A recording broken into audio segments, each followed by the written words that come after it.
यूहन्ना अध्याय 2। फिर तीसरे दिन गलील के काना में किसी का ब्याह था और यीशु की माता भी वहाँ थी और यीशु और उसके चेले भी उस ब्याह में न्योते गए थे।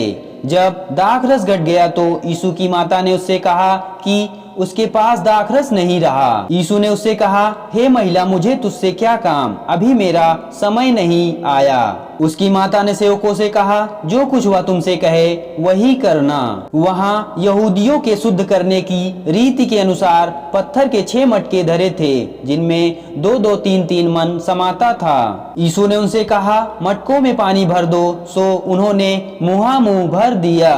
तब उसने उनसे कहा, अब निकालकर भोज के प्रधान के पास ले जाओ।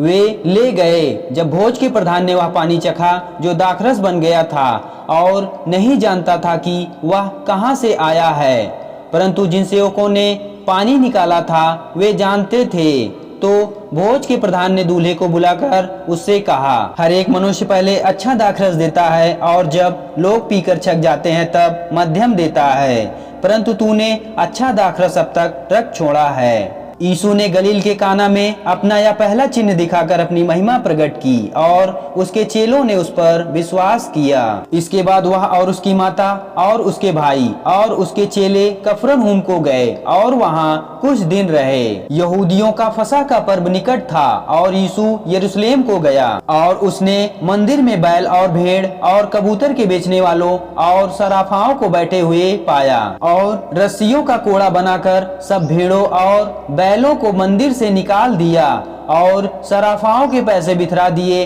और पीढ़ों को उलट दिया और कबूतर बेचने वालों से कहा, इन्हें यहाँ से ले जाओ, मेरे पिता के भवन को व्यापार का घर मत बनाओ। तब उसके चेलों को स्मरण आया कि लिखा है, तेरे घर की धुन मुझे खा जाएगी। इस पर यहूदियों ने उससे कहा, तू जो यह करता है तो हमें कौन सा चिन्ह दिखाता है? यीशु ने उसको उत्तर दिया कि इस मंदिर को ढा दो और मैं उसे 3 दिन में खड़ा कर दूंगा। यहूदियों ने कहा, इस मंदिर को बनाने में 46 वर्ष लगे हैं और क्या तू उसे 3 दिन में खड़ा कर देगा? परंतु उसने अपनी देह के मंदिर के विषय में कहा था। सो जब वह मुर्दों में से जी उठा तो उसके चेलों को स्मरण आया कि उसने यह कहा था और उन्होंने पवित्र शास्त्र और उन वचन की जो यीशु ने कहा था प्रतीति की। जब वह यरूशलेम में फसह के समय पर्व में था तो बहुतों ने उन चिन्हों को जो वह दिखाता था देखकर उसके नाम पर विश्वास किया, परंतु यीशु ने अपने आप को उनके भरोसे पर नहीं छोड़ा,